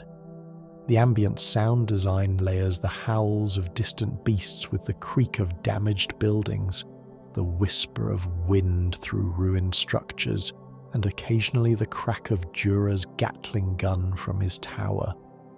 The visual design bathes everything in dim, oppressive light, with deep shadows that could hide anything. You feel unwelcome here, like you're intruding on something that should be left alone. The beast encounters in Old Yharnam force you to adapt your combat approach. The narrow streets mean you can't rely on distance and mobility as much as in more open areas. You need to learn to fight in close quarters, to manage multiple enemies in confined spaces, to use the environment to your advantage. The beast's aggressive behavior and ability to coordinate attacks push you to improve your skills or face repeated deaths. Key locations mark your progress through the district. The first church you encounter usually contains multiple beasts and serves as a challenging combat set piece. The areas around the Healing Church workshop reveal shortcuts back to safe zones, rewarding exploration. The descent toward the blood-starved beast's lair creates mounting tension as the environment becomes more oppressive and the enemies more numerous. The discovery of shortcuts is particularly satisfying in Old Yharnam. The district's vertical, interconnected design means that finding a ladder or unlocking a gate can completely transform your movement through the area, cutting minutes off your route to key locations. These shortcuts are carefully placed to reward thorough exploration, while also providing practical benefit. You'll be grateful for them when you're running low on health and need to reach a lamp quickly. Environmental storytelling is everywhere in Old Yharnam, visible to players paying attention. The distribution of corpses suggests where citizens died during the scourge or the burning. The items you find reveal information about the district's history and its citizens' lives. The architectural details tell stories about who lived where and what they valued. The game never forces you to engage with this storytelling, but it's there for players who want deeper immersion. The moral choice presented by Jura becomes available on subsequent visits to Old Yharnam, after you've defeated the blood-starved beast and can approach his tower from a different angle. Meeting him peacefully rather than fighting your way to his position unlocks different dialogue, where he explains his philosophy and asks you to leave the beasts in peace. The game presents this as a genuine choice. You can agree, receiving his badge and effectively ending your business in Old Yharnam, or you can refuse and fight him. Many players don't discover this peaceful option on their first playthrough, instead fighting their way to Jura's tower and killing him along with his companion hunters. This creates an interesting experience for subsequent playthroughs, discovering that the character you killed was actually someone you could have talked to, who had reasons for his actions that went beyond simple hostility. It's a reminder that in Bloodborne, not everyone trying to kill you is actually your enemy. The blood-starved beast fight itself is memorable for multiple reasons.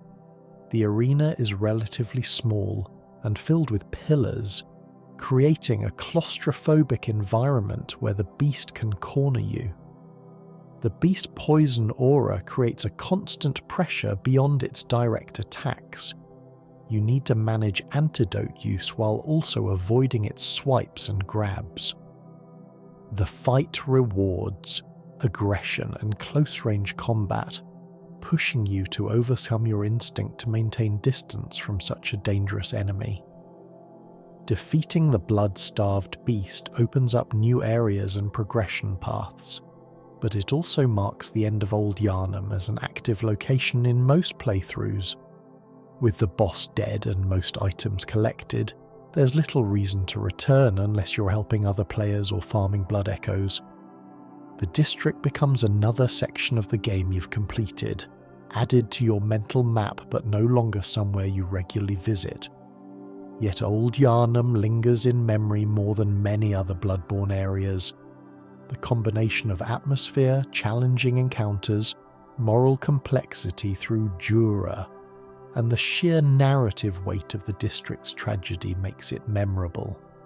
Players discussing Bloodborne almost always mention Old Yharnam as a high point, a place where the game's themes and mechanics aligned perfectly to create something greater than the sum of its parts. The optional nature of much of Old Yharnam's content means different players have different experiences. Some rush through to the blood-starved beast, treating the district as just another obstacle. Others explore every corner, collect every item, exhaust every dialogue option with Jura. Some kill all the beasts systematically, others run past as many as possible. The game accommodates all these approaches, making Old Yharnam's experience somewhat unique to each player. Speedrunners treat Old Yharnam differently still, having mapped out optimal routes that minimize time spent while still accomplishing necessary objectives. Watching a speedrun through Old Yharnam versus experiencing it normally reveals just how much atmosphere and environmental detail you miss when purely focused on efficiency. The district has depth that rewards taking your time, but it also has tight enough design that you can blitz through if that's your goal. For players engaged with Bloodborne's lore, Old Yharnam becomes a place to return to with new understanding. After learning more about the Healing Church's experiments, about the Old Blood's nature, about the cosmic horror underlying everything, you see the district differently. What initially seemed like just a beast-infested ruin becomes a crime scene, evidence of institutional evil that you can now read with educated eyes. The emotional impact of Old Yharnam also evolves with understanding. Initially, you might see it as simply a challenging area with good atmosphere. Later, understanding what happened here, the experimentation, the transformation, the burning, the abandonment, transforms it into something more affecting. The beasts stop being just enemies and become tragedies. The ruins stop being just level geometry and become tombstones. Jura's words about victims gain weight you didn't hear the first time. This is the power of Old Yharnam in the player experience. It grows richer with knowledge and engagement, revealing layers that weren't initially visible. It respects players who dig deeper while still functioning perfectly well for those who don't. It's mechanically solid as an action game level, while also being narratively and thematically complex. Few game locations achieve this balance as successfully. Chapter 9: Themes and Symbolism. What Old Yharnam represents. Old Yharnam is not just a location in Bloodborne, but a thematic statement, a philosophical argument rendered in architecture and ash. The district embodies multiple interconnected themes that resonate throughout the game and beyond it, touching on fundamental questions about progress, humanity, guilt, and memory. Understanding these themes transforms Old Yharnam from merely memorable to genuinely profound. The most obvious theme is abandonment. Old Yharnam is a place that society decided to give up on, to wall off and forget. But abandonment in this context isn't simple or clean. It's complicated by guilt, by continued presence, by the impossibility of truly forgetting. The district is abandoned but still exists, still demands attention, still poses questions that can't be ignored simply by declaring the area off limits. This reflects broader questions about how societies deal with failures and atrocities, the temptation to simply move on, to declare something over and done with, to avoid the uncomfortable work of actually addressing what happened. Connected to abandonment is the theme of convenient forgetting. The other districts of Yharnam want to forget Old Yharnam, to let it become just a forbidden zone without dwelling on why it's forbidden or what that forbiddance conceals. But Old Yharnam refuses to be forgotten. Its towers are visible from other districts. Its beasts occasionally escape containment. Jura stands guard, a living reminder of what happened. The district itself is a monument against convenient forgetting, insisting that some things must be remembered regardless of how uncomfortable that remembering is. The theme of progress and its costs runs deep through Old Yharnam's narrative. The district fell because of blood ministration, which was promoted as progress, as humanity's path to transcendence and elevation. The Healing Church's research agenda prioritized advancement over ethics, knowledge over human well-being. Old Yharnam is what progress looks like when pursued without adequate consideration of costs, not just failure but catastrophic, irreversible harm that destroys an entire community. The district asks, what price are we willing to pay for progress? What risks are acceptable? Who decides and who pays when those decisions go wrong? The question of human versus monster is perhaps Old Yharnam's most philosophically interesting theme. The beasts were human. They didn't choose transformation. They remain, in Jura's view, victims rather than villains. But they're also dangerous, hostile, unable to coexist with unchanged humanity. So what are they? Are they still human, just changed? Are they monsters, deserving of extermination?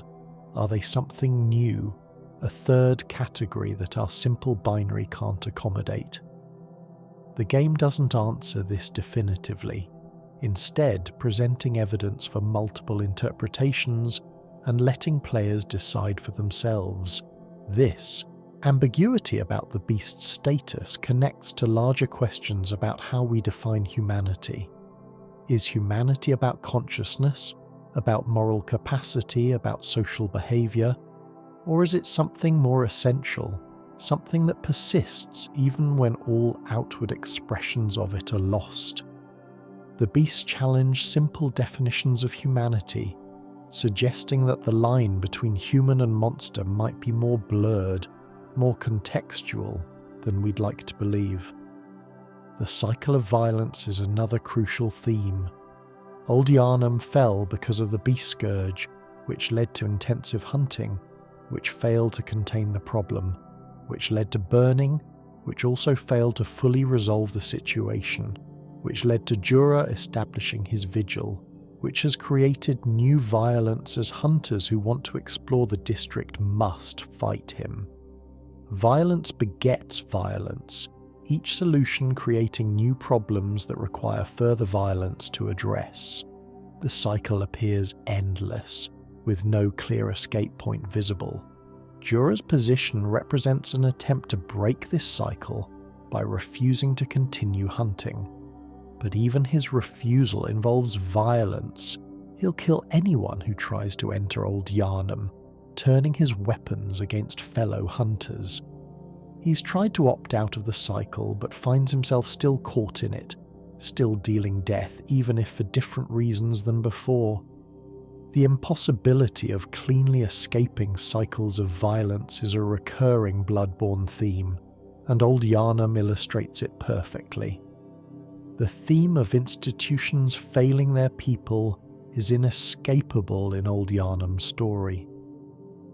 The Healing Church was supposed to protect and elevate humanity, but instead experimented on citizens without consent, prioritized research over welfare, and ultimately decided that destruction was preferable to admission of failure. This institutional betrayal created Old Yharnam's tragedy, not just the scourge itself but the response to it, the willingness to sacrifice an entire district, rather than accept responsibility or change direction. This theme resonates in our world, where institutions regularly prioritize self-preservation over the people they're supposed to serve. Old Yharnam serves as a cautionary tale about what happens when institutions become too powerful, too self-certain, too willing to treat people as means rather than ends. The fact that Bloodborne is set in a fictional Victorian Gothic setting doesn't diminish the contemporary relevance of this theme. Memory and history are central to Old Yharnam's thematic weight. The district is a place that's supposed to be forgotten but can't be, a history that's supposed to be buried but keeps surfacing.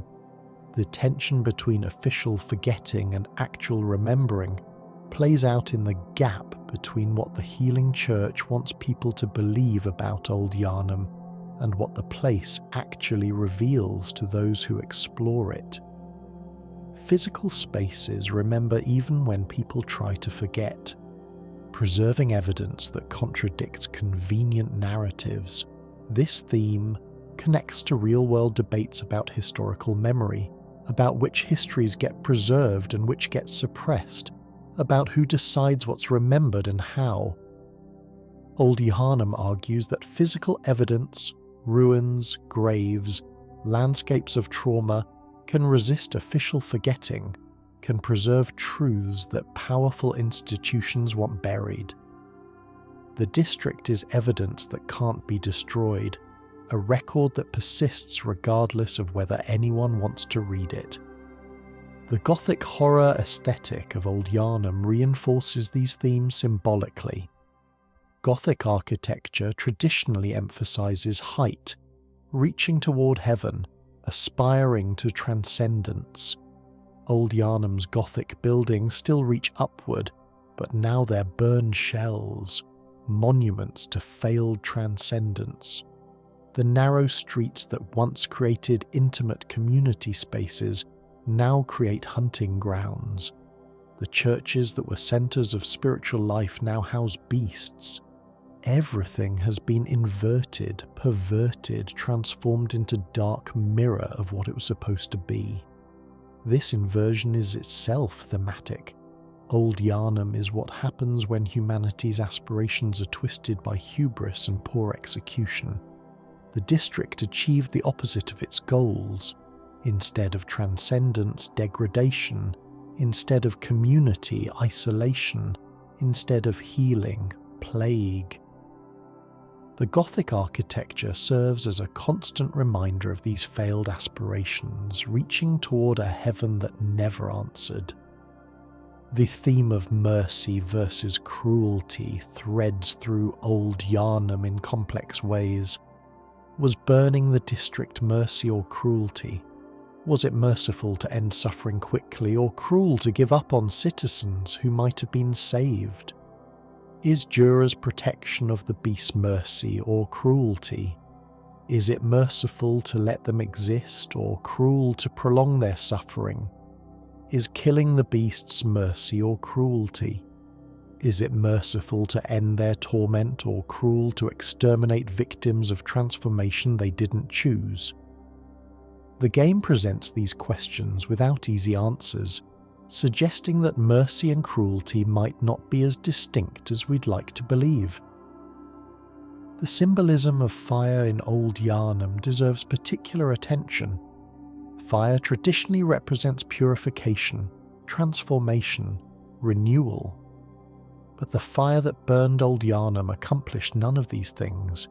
It didn't purify the district, didn't transform it into anything better, didn't allow for renewal. Instead, it froze the district in a state of partial destruction, created a liminal space that's neither alive nor dead, neither cleansed nor thriving. The fire failed, which makes it symbolically powerful. Even an element as fundamental as fire can fail when wielded by humans pursuing bad goals with flawed methods. The theme of watching or witnessing appears through Jura's character. He watches over Old Yharnam, witnesses what happened and continues to happen, refuses to look away or move on. His vigil is a form of bearing witness, of insisting that what happened here matters, that these beasts deserve acknowledgement, even if they can't be saved. This theme of witnessing resonates with broader questions about moral obligation. Do we have a duty to witness suffering even when we can't prevent or end it? What does it mean to look directly at tragedy rather than turning away? Finally, there's the theme of systems creating their own enemies. The Healing Church's blood ministration created the beast scourge, which created the need for hunters, which created more violence, which spread the scourge further. The system intended to elevate humanity instead became the mechanism of its degradation. Old Yharnam exemplifies this theme. It was supposed to be proof of the Church's success, but became evidence of its failure. The district is a reminder that systems often create the very problems they claim to solve, that institutional solutions frequently make situations worse rather than better. These themes interweave throughout Old Yharnam, creating a rich thematic tapestry that elevates the district beyond mere location or level design. This is world building that says something, that grapples with difficult questions, that respects players enough to present complexity without reducing it to simple morality. Old Yharnam is great game design, but it's also great storytelling, great philosophy, great art. Chapter 10: The Legacy and Impact of Old Yharnam. Old Yharnam's influence extends far beyond the boundaries of the district itself, shaping both the game's narrative and the broader Bloodborne community's engagement with the game. The district has become iconic, referenced in countless discussions, fan theories, and analyses. Understanding this legacy helps us appreciate why this particular area of Bloodborne has resonated so strongly with players. Within the game's narrative, Old Yharnam serves as a turning point in the player's understanding of Yharnam's situation. Early areas like Central Yharnam introduce the beast scourge and the hunt, but Old Yharnam reveals that the scourge isn't just a current problem, it has history, has already destroyed an entire district, has been hidden and misrepresented by those in power. This revelation recontextualizes everything you've experienced up to that point and everything you'll experience afterward. The district also establishes precedent for how the Healing Church responds to crises, with violence, with cover-ups, with sacrificing some to allegedly save others. This pattern repeats throughout Bloodborne, with Old Yharnam serving as the clearest, most undeniable example. When you later encounter other districts with beast problems, other examples of church experimentation, you understand them through the lens of Old Yharnam. The burned district becomes your reference point for interpreting the broader nightmare. Jura's character has had particular impact on how players engage with Bloodborne's themes. Before encountering him, most players accept the hunter's role without much question. You hunt beasts because that's what you do. That's how the game works. Jura forces reconsideration of this simple framework, suggesting that maybe the beasts don't deserve hunting. Maybe the whole enterprise is morally questionable. Maybe there are other ways to respond to the situation. His perspective introduces doubt, complexity, moral ambiguity into what could have been a straightforward action game. The community discussions around Old Yharnam have been extensive and varied. Lore enthusiasts dissect every detail, trying to piece together exactly what happened, when, and why.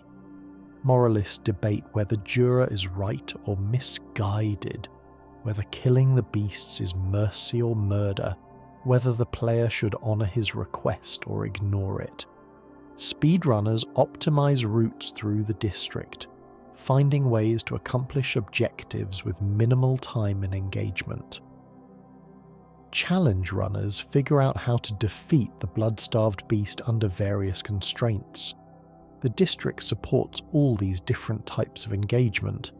Fan theories about Old Yharnam have ranged from well-evidenced to wildly speculative. Some theorists argue that the district's burning was actually a cover for something else. Perhaps the church was trying to destroy evidence of particularly damning experiments, or maybe the burning was a ritual of some kind, related to the Great Ones and cosmic horror elements that emerge later in the game. Others focus on the blood-starved beast, debating its identity and significance. Still others analyse the architecture and item placement for clues about what the district was like before the fall. The artistic community has embraced Old Yharnam as a subject. Fan artists create illustrations of the district's architecture, depictions of key moments like the burning, character studies of Jura. Writers produce fan fiction, exploring the district's history or the personal stories of citizens who became beasts. Musicians compose pieces inspired by the area's atmosphere. Cosplayers recreate Jura's distinctive outfit and Gatling gun. The district has inspired creative work across multiple mediums. In game design discussions, Old Yharnam is frequently cited as an example of excellent level design, specifically how to create a complex interconnected space that rewards exploration while maintaining clear progression paths. The district's vertical integration, its multiple routes to objectives, its careful placement of shortcuts and secrets all exemplify principles that other designers study and try to emulate. From software's approach to environmental storytelling in Old Yharnam has been particularly influential. The moral complexity of the Jura encounter has impacted how players think about choice in games. Old Yharnam presents a choice that has no clear right answer, no obvious optimal path, no mechanical incentive pushing you one way or the other.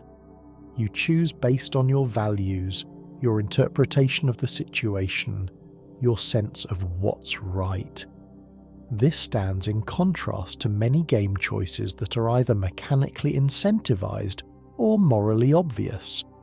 The ambiguity of the Jura choice has become a reference point in discussions of meaningful choice in game design. The district's aesthetic has influenced other games and media as well.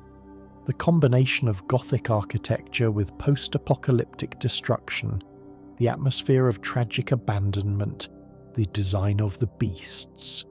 These elements have appeared in various forms in games, films, and other media that came after Bloodborne.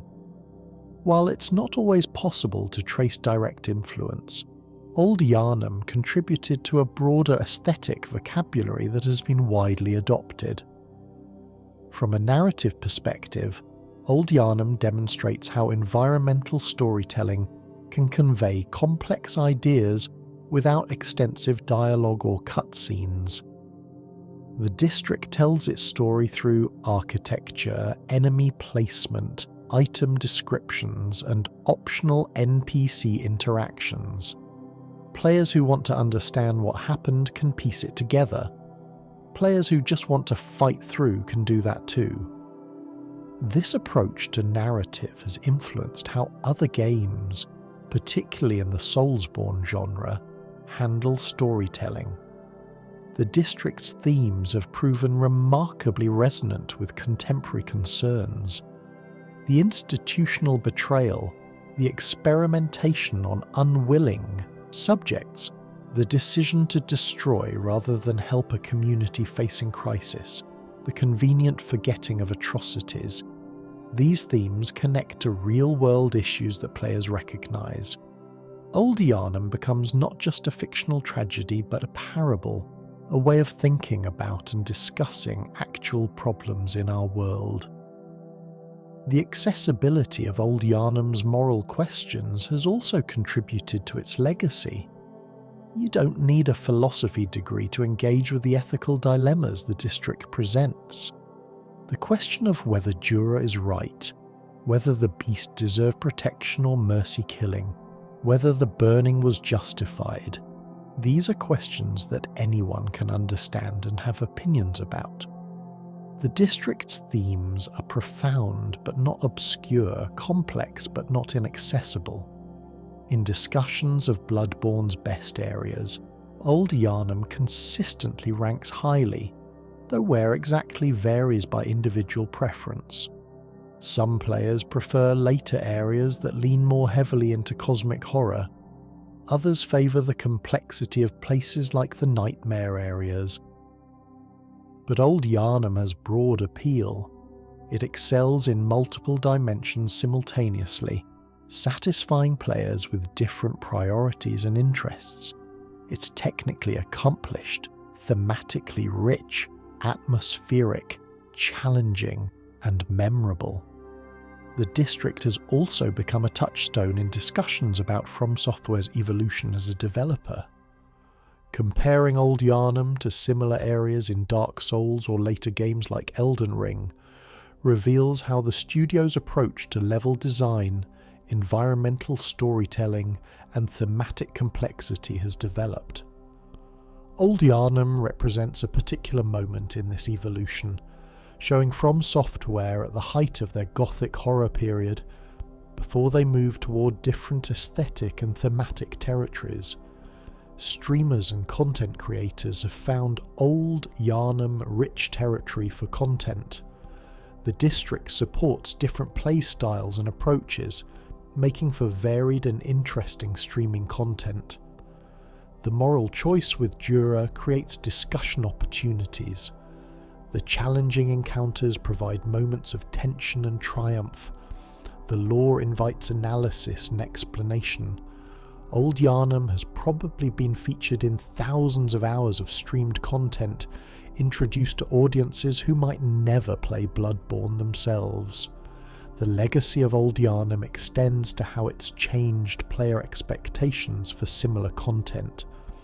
Players who experienced Old Yharnam bring those experiences to other games, expecting similar depth and ambiguity, being disappointed when moral choices are more simplistic or when environmental storytelling is less rich. The district has, in its way, raised the bar for what players expect from game locations, particularly in the action RPG genre. Looking forward, Old Yharnam's influence will likely persist.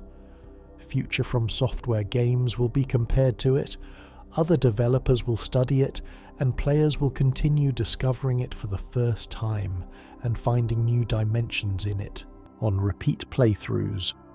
The district has achieved a kind of permanence in gaming culture, becoming one of those locations that transcends its original context to become something larger, a reference point, an exemplar, a standard against which other content is measured. Conclusion: the lessons of a burned district. As we emerge from the ash-covered streets of Old Yharnam, climbing back toward the light and relative safety of Yharnam's higher districts, it's worth reflecting on what this burned district teaches us, not just about Bloodborne, but about storytelling, about game design, about the themes and questions that give art meaning and weight. Old Yharnam succeeds because it refuses simple narratives. It would have been easy for From Software to create a straightforward tragedy. Evil church experiments on innocent people. People transform into monsters. Hunters heroically fight to contain the threat. But instead, they created something far more complex. An institution that believed it was helping. Citizens who willingly participated in their own transformation. Hunters who became what they hunted. A guardian protecting victims who might be better off dead. And players forced to make choices with no clear right answers. This complexity is itself a lesson in storytelling. Compelling narratives don't need clear heroes and villains, simple cause and effect, obvious moral lessons. The most affecting stories are often those that present difficult situations without easy resolutions, that respect audiences enough to trust them with ambiguity, that ask questions rather than providing answers. Old Yharnam embodies this approach.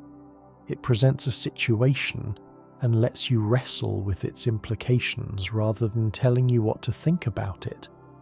From a game design perspective, Old Yharnam demonstrates how mechanics and narrative can reinforce each other. The district's challenging encounters make you feel the danger that justified the burning. The complex layout rewards exploration while creating tension. The optional nature of much content respects player autonomy. The Jura encounter translates philosophical questions into gameplay choices. Every element serves multiple purposes, contributing to both the mechanical experience of playing through the area and the thematic experience of understanding what it represents. The district also teaches us about the power of environmental storytelling. Old Yharnam conveys an enormous amount of information without extensive dialogue or cutscenes. The architecture tells you about the district's prosperity and pride. The burn patterns reveal how the fire spread. The distribution of enemies suggests how the scourge progressed. The items you find provide context and detail. Players willing to pay attention can reconstruct much of the district's history simply by observing carefully. This approach to narrative respects player intelligence and engagement in ways that more expository storytelling often doesn't. The themes Old Yharnam explores remain urgently relevant. How do societies respond when their cherished solutions create worse problems? What do we owe to people who've been transformed by systems they didn't design and couldn't control? When is violence mercy, and when is it murder? How do we remember atrocities without being paralyzed by them? What's the price of progress, and who decides if that price is worth paying? These aren't just interesting philosophical questions, they're issues we face constantly in our actual world. The district's tragedy resonates because it's fundamentally about choices and their consequences. The Healing Church chose to prioritize advancement over ethics, research over welfare, power over responsibility. Old Yharnam citizens chose to trust the Church, to embrace blood ministration, to believe in transcendence through blood. The city's leadership chose burning over continued engagement with the crisis. Jura chose protection over hunting. Each choice led to further consequences, creating cascading effects that no one fully anticipated or controlled. This focus on choices connects to player agency in meaningful ways. When you choose whether to honor Jura's request, whether to kill the beasts or leave them be, you're not just making a gameplay decision. You're taking a stance on the district's tragedy, declaring through action what you believe about mercy, about hunting, about the value of beast lives. The game lets these choices matter without forcing a particular interpretation, trusting you to engage with the complexity honestly. Old Yharnam also reminds us that some things can't be fixed, only witnessed and remembered.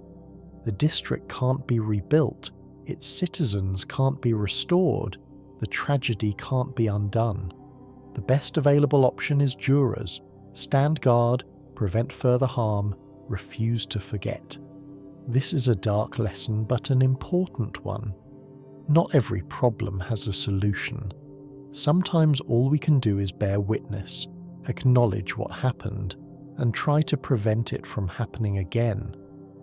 The district's physical persistence despite attempts to destroy it speaks to the indestructibility of truth and memory. The Healing Church wanted Old Yharnam erased, forgotten, buried. But the district remains, its ruins preserving evidence of what happened. Physical spaces resist convenient narratives in ways that words can't. You can spin any story you want about Old Yharnam, but the burned buildings, the surviving beasts, the ash-covered streets, these contradict comfortable lies and force confrontation with difficult truths. For players, Old Yharnam often becomes the moment when Bloodborne reveals its deeper ambitions. Early areas are gothic horror action games. Old Yharnam is where the game becomes something more. A meditation on violence and victimhood, a questioning of simple narratives, an exploration of institutional evil and individual responsibility. The district announces that this isn't just a game about hunting monsters, it's a game about what hunting monsters means, about who the real monsters are, about whether the distinction between hunter and hunted is as clear as we'd like to believe. The emotional impact of Old Yharnam lingers long after you've moved on to other areas.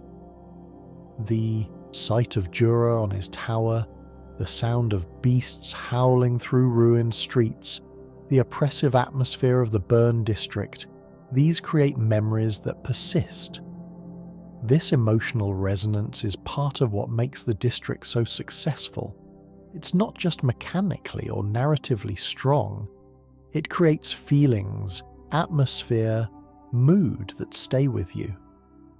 Looking at Old Yharnam's place in Bloodborne's overall structure, it serves multiple crucial functions. It's a significant early game challenge that tests your developing skills. It's a lore repository that reveals crucial information about the Healing Church and the Beast Scourge. It's a philosophical turning point that complicates simple hunter narratives. It's an aesthetic showcase that demonstrates From Software's mastery of gothic horror atmosphere. No other single area in the game does all these things as effectively. The district also serves as a reminder of Bloodborne's ambitions as art. This isn't just entertainment, though it is entertaining. It's not just a product, though it is a commercial product. It's art that has something to say, that engages with complex themes, that respects its audience enough to present difficulty and ambiguity without apology. Old Yharnam embodies this artistic ambition, refusing to compromise complexity for accessibility or reduce nuance to simplicity. For the Bloodborne community, Old Yharnam has become a shared reference point, a place almost everyone who's played the game has experienced and formed opinions about. Discussions of the game inevitably come around to the district, what it means, what happened there, whether Jura is right, whether the burning was justified. This shared experience creates common ground for the community, a set of images and ideas that players can reference with confidence that others will understand. The district's influence extends beyond Bloodborne into broader gaming culture. Old Yharnam gets referenced in discussions of game locations, environmental storytelling, moral complexity in games. It's become one of those touchstone examples that people invoke when talking about what games can accomplish as a medium. This cultural impact speaks to how effectively the district achieves its goals and resonates with players. If there's a single lesson Old Yharnam teaches, it might be this: looking directly at tragedy, refusing to turn away or simplify, insisting on complexity even when simplicity would be more comfortable. This is how we create meaning from suffering. The district is a tragedy, but it's not meaningless. Its destruction teaches us about institutional evil, about the cost of progress, about the complexity of mercy. Jura's vigil teaches us about the importance of witness, of refusing convenient forgetting. The beasts teach us about the blurred line between victim and monster. These are lessons worth learning, even when learning them is uncomfortable. Have you made it all the way through this journey into Old Yharnam? With me, drop a comment and let me know what you think about this district. Good night,